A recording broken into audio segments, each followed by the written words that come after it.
వీర్యం నష్టం పోవటం వల్ల మనం ఏమైనా కోల్పోతామా? తిరుపతి నుంచి ఒక అతను అడిగాడు.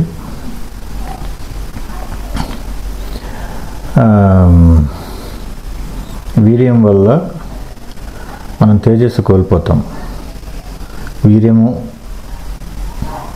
నష్టం జరిగితే తేజస్సును కోల్పోవడం జరుగుతుంది. ఇది మేము లైవ్గా మా యొక్క శిష్యుల పైన మేము తీసుకున్నటువంటి ఫీడ్బ్యాక్ కూడా. అయితే దాని గురించి అంతలా ఆలోచించాల్సిన అవసరం లేదు.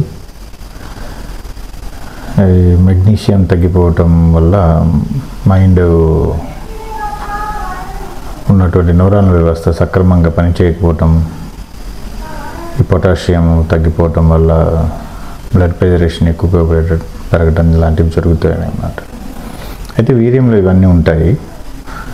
వీర్యం దైవికంగా ఆధ్యాత్మికంగా మనం చూస్తే మన అదృష్టాన్ని, జ్ఞాపక శక్తిని కోల్పోతాం.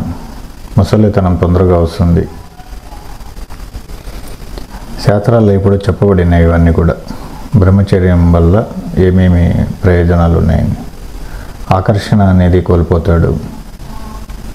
తనలో ఉన్న తేజస్సును కోల్పోతాడు. ఎందుకంటే వీర్యం అనేది శరీరంలో నుండి ప్రతి ధాతువు నుంచి తయారవుతుంది.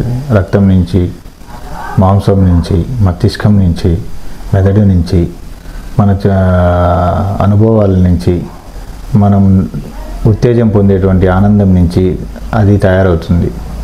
ఇంత సిస్టమ్ మొత్తం లోపల జరిగిన తర్వాత వీర్యం 80 ml ఆఫ్ వీర్యము ప్రతిసారి కోల్పోవటం జరుగుతుంది అన్నమాట.